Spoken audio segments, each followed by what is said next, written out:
तो शादी तय हो गई। वो एक राजकुमारी हैं।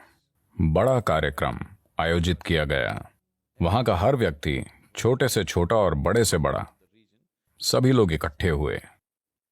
भारत में ये परंपरा है कि दूल्हा अपने लोगों के साथ आता है।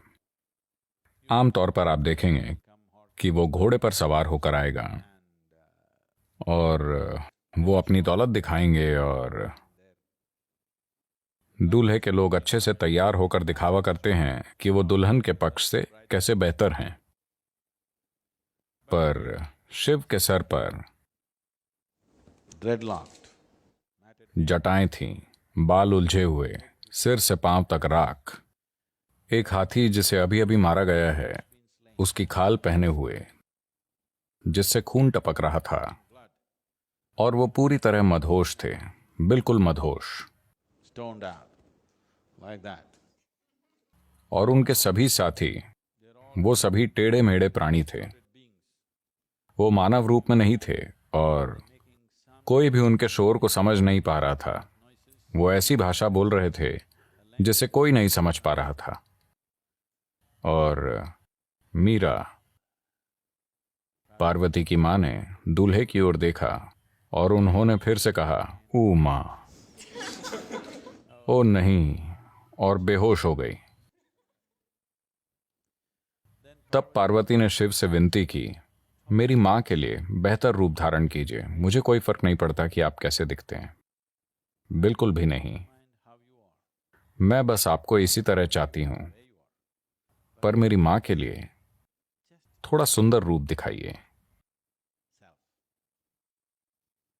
शिव ने कहा, "ठीक है।"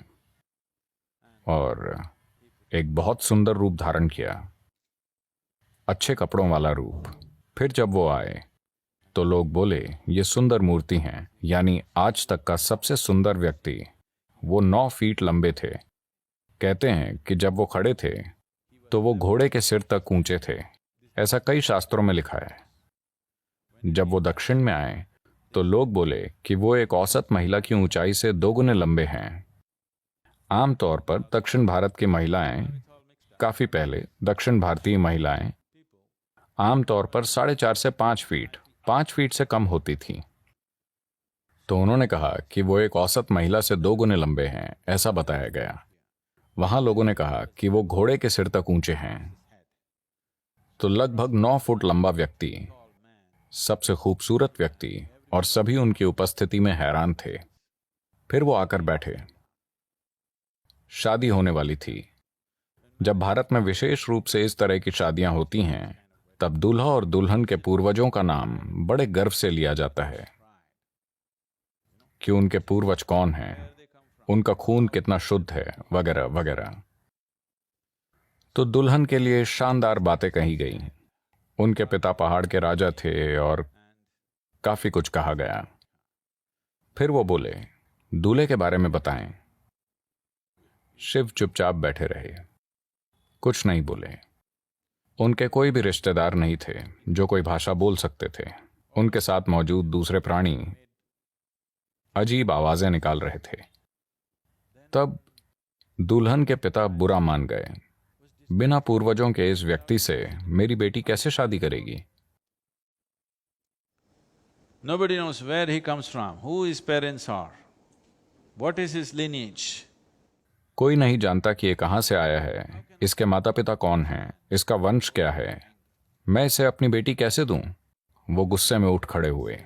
तब एक ऋषि थे, नारद, जिनके पास एक तार वाला यंत्र, एक तारा था। वो बस टैंग टैंग टैंग करते रहे। राजा को और भी गुस्सा आया। "आप एक तारा क्यों बजा रहे हैं?" नारद ने कहा, "यही उनका वंश है। उनके पिता नहीं हैं, उनकी मां भी नहीं है, तो उनकी बुनियादी क्या है?" टैंग। ध्वनि ही उनकी बुनियाद है। वो बस एक कंपन से पैदा हुए हैं। उनके ना तो माता पिता हैं, न ही कोई वंश। तब राजा चिढ़ गए, लेकिन शादी हो गई।